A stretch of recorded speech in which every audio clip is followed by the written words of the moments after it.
समझने का प्रयास करें भारतीय संविधान को। जो भारतीय संविधान है ये कैसा संविधान है? तो भारतीय संविधान आपका एक कैसा संविधान है समझिए, यह आपका बहुत ही ज्यादा अच्छा संविधान है पूरे विश्व में अगर देखा जाए, ठीक है। तो यानी कि देखिए ये कठोरता का भी परिचय देता है और लचीले का भी परिचय देता है, ठीक है। ये कठोरता का कैसे परिचय देता है? क्योंकि ये देखिए ये आपका दोनों प्रकार से, ये कठोर भी है और आपका लचीला भी है, ठीक है, लचीला भी है। ये दोनों प्रकार का संविधान है। मैं बता दूं कि भारतीय संविधान कठोरता का परिचय कैसे देता है। अगर कोई भी बिल भारत में भी पास होना होता है तो कहीं ना कहीं ज्यादा समय लग जाता है। जैसे मैं बात करूं अगर जीएसटी बिल जो आया हुआ था, ठीक है, ये लगभग कांग्रेस सरकार में आया हुआ था और कांग्रेस सरकार में आया हुआ बिल और कांग्रेस सरकार में पास नहीं हो पाया क्योंकि पूर्ण बहुमत से सरकार नहीं होती थी, ठीक है। तो ये आकर के अभी जैसे यानी कि बीजेपी सरकार में ये पास हुआ तो कहीं ना कहीं एक लंबा ड्यूरेशन लग गया। जब इसमें एक लंबा ड्यूरेशन लग गया तो कहीं ना कहीं ये किसका परिचय देता है? कठोरता का परिचय देता है। अगर हम बात करें कि लचीले का परिचय ये कैसे देता है, तो लचीले का परिचय देने का एक सीधा सा मतलब होता है भैया कि अगर भारत में कोई भी बिल बनना होता है, ठीक है, अगर लगे भैया तुरंत वो बिल तुरंत राज्यसभा जाएगा, लोकसभा जाएगा, तुरंत राष्ट्रपति के पास, राष्ट्रपति साइन करके चलो जाओ भैया बिल बन गया आपका, ठीक है। तो कहीं ना कहीं ये लचीले का परिचय देता है। इसीलिए ऐसा कहा जाता है कि जो भारतीय संविधान है ये आपका कठोर और लचीले दोनों का मिश्रण है, इसीलिए इसे मिश्रित संविधान की श्रेणी में रखा गया है। किसमें भैया? मिश्रित संविधान की श्रेणी में इसको रखा गया है, ठीक है, मिश्रित संविधान की श्रेणी में इसको रखा गया है, ठीक है। तो ये दो प्रकार का हो गया यहाँ पर आपका। अब ये मिश्रित संविधान की श्रेणी देखिए, भारतीय राज्य व्यवस्था मिश्रित है और भारतीय अर्थव्यवस्था भी मिश्रित है। क्यों?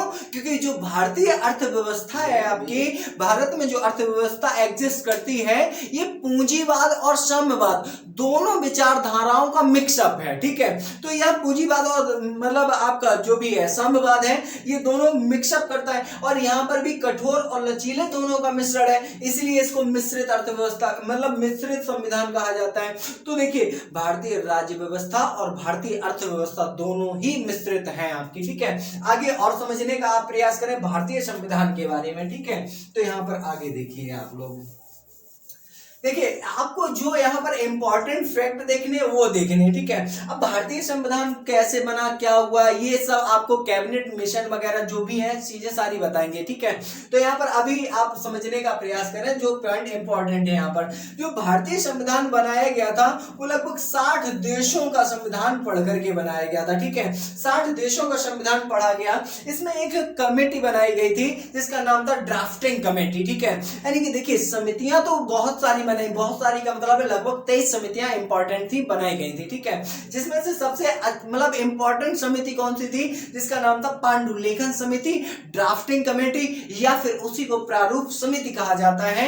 इसमें टोटल ऑफ अगर हम सदस्यों की बात करें तो टोटल ऑफ 7 सदस्य थे, जिसमें से एक प्रमुख था जिसका नाम था भैया डॉक्टर बाबा साहब भीमराव अंबेडकर और 6 अन्य सदस्य थे। तो अन्य को मैं ऐसे ही याद करा देता हूं, ऑफलाइन क्लास वाले स्टूडेंट जानते होंगे कि अंबेडकर आए कृष्ण मित्र मुंशी कृष्णा के साथ खेत पर गए, ठीक है। तो बस ऐसे ही याद कर लेते हैं हम लोग, ठीक है। तो यहाँ पर आगे सुनिए, 60 देशों का हम लोगों ने संविधान पढ़ा और उस संविधान से जो हमें अच्छा लगा वो निकाल करके अपने में रख लिया। इसलिए भारतीय संविधान सबसे पूरे विश्व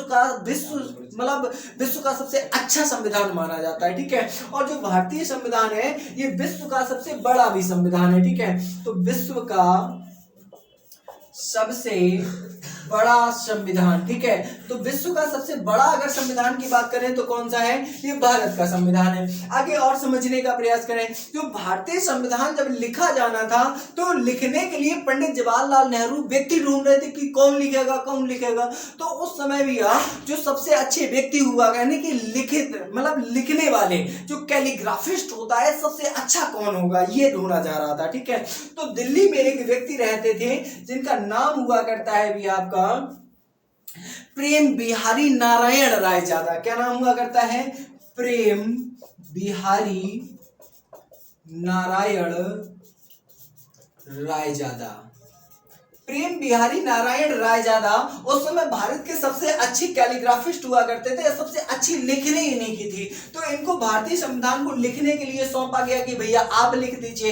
इन्होंने कहा हम लिख तो देंगे लेकिन उसके लिए एक शर्त रहेगी। तो पंडित जवाहरलाल नेहरू ने कहा भैया शर्त बताओ अपनी, अगर हम पूरी करवाएंगे तो मतलब पूरी कर सकते हैं तो लिखवाएंगे आपसे, ठीक है। तो इन्होंने कहा, मतलब पंडित जवाहरलाल नेहरू ने बताया कि भाई कितना रुपया लोगे। इन्होंने कहा नहीं, रुपया नहीं लेंगे। तो कहा लोगे भैया, काल योग, सीधी सी बात है, ठीक है। इन्होंने कहा कि जब हम संविधान लिखेंगे तो संविधान के हर एक पन्ने पर अपना नाम लिखेंगे हम। तो ये कहीं ना कहीं ये शर्त भी इनकी बहुत ज्यादा, मतलब समझ रहे हैं ना, ठीक है।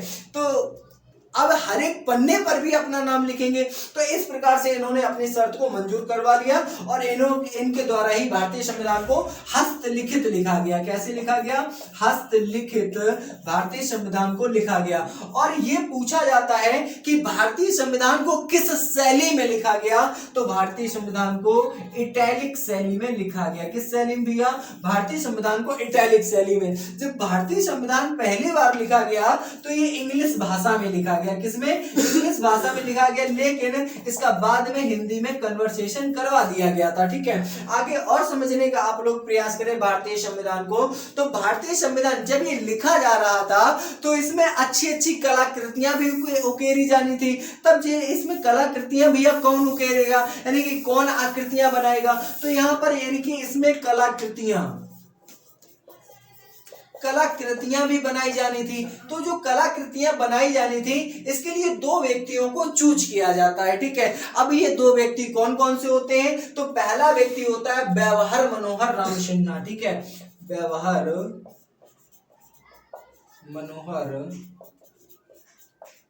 राम सिन्हा, ठीक है। तो पहले व्यक्ति होते हैं व्यवहार मनोहर राम सिन्हा और दूसरे व्यक्ति होते हैं नंदलाल बोस, ठीक है। नंदलाल बोस, ठीक है, नंदलाल बोस। तो ये दो व्यक्तियों के द्वारा उसमें कलाकृतियां उकेरी जाती हैं। तो ये भारतीय संविधान है। और यहाँ पर आप थोड़ा सा ये समझने का प्रयास करें कि भारतीय संविधान जब बन गया था तो लागू क्यों नहीं किया गया, उसको 2 साल बाद क्यों लागू किया गया था? तो ये यहाँ पर जानना है। भारतीय संविधान 26 नवंबर 1949 को बनकर के फाइनली तैयार हो गया था, ठीक है। इसको तैयार होने में जो ड्यूरेशन लगा हुआ था वो 2 वर्ष 11 माह और 18 दिन का समय लगा हुआ था, ठीक है। 2 वर्ष 11 माह 18 दिन। अगर और टाइम पीरियड की बात करें तो 2 घंटे और समय लगा हुआ था। तो इस प्रकार से यहाँ पर ये ड्यूरेशन लगा हुआ था, ठीक है। तो 26 नवंबर 1949 को फाइनली संविधान बनकर के तैयार हुआ। लेकिन 26 नवंबर 1949 को संविधान के मात्र 15 अनुच्छेद देश में लागू किए गए, ठीक है। तो अभी 15 अनुच्छेद लागू कर दो, इसके बाद में हम आने मतलब पूरे 395 अनुच्छेद थे। अगर हम बात करें 395, ये मूल संविधान में 395 अनुच्छेद थे और 8 अनुसूचियां थी और 22 भाग थे। ये मैं बात कर रहा हूं मूल संविधान की। लेकिन अगर वर्तमान के सिनेरियो को देखते हुए अगर हम बात करें तो लगभग 460 से अधिक अनुच्छेद हैं और अनुसूचियां आपकी 12 हैं। अगर भाग की बात करें तो ये भाग आपके 25 भाग हैं, ठीक है। तो इस प्रकार का डाटा आपको देखने को मिलता है। तो 26 नवंबर की डेट आपकी और इंपॉर्टेंट क्यों हो जाती, ये भी आप समझने का थोड़ा प्रयास करें कि 26 नवंबर की डेट क्यों इंपॉर्टेंट हो जाती है आपकी। 26 नवंबर को ही आपका विधि दिवस मनाया जाता है। क्या मनाया जाता है? विधि दिवस मनाया जाता है, ठीक है। 26 नवंबर विधि दिवस को ही भैया संविधान दिवस कहते हैं। क्या कहते हैं भैया? संविधान दिवस कहा जाता है। इसी को भैया कानून दिवस कहा जाता है, कानून दिवस, ठीक है। तो ये सब लैंग्वेज एक ही है। और 26 नवंबर को और कौन सा दिवस मनाया जाता है? तो 26 नवंबर को राष्ट्रीय दुग्ध दिवस भी मनाया जाता है। क्या मनाया जाता है भैया? दुग्ध दिवस भी मनाया जाता है, ठीक है। तो इस प्रकार की ये लैंग्वेज 26 नवंबर में आपको देखने को मिली। ये 26 नवंबर को ही विधि दिवस क्यों लागू किया गया, ठीक है। तो आपसे अगर पहले पूछ लिया जाता कि विधि दिवस कब मनाया जाता है तो आप तुरंत कह देते कि 26 जनवरी को मनाया जाता है। लेकिन नहीं, आपका संविधान दिवस कब मनाया जाता है? तो 26 नवंबर को मनाया जाता है। इसकी घोषणा प्रधानमंत्री नरेंद्र मोदी के द्वारा की गई। और घोषणा कब की गई? 11 अक्टूबर 2015 को करी गई। कब करी गई भैया? 11 अक्टूबर 2015 को इसकी घोषणा प्रधानमंत्री नरेंद्र मोदी के द्वारा मुंबई से करी जाती है। ठीक है, कहां से करी जाती है? मुंबई। ये उस समय मुंबई में भाषण दे रहे थे और वहीं पर इस चीज की घोषणा करते हैं कि 26 नवंबर को विधि दिवस, कानून दिवस आपका मनाया जाएगा। ठीक है, तो इस प्रकार से ये 26 नवंबर की डेट इंपॉर्टेंट हो जाती है आपके लिए।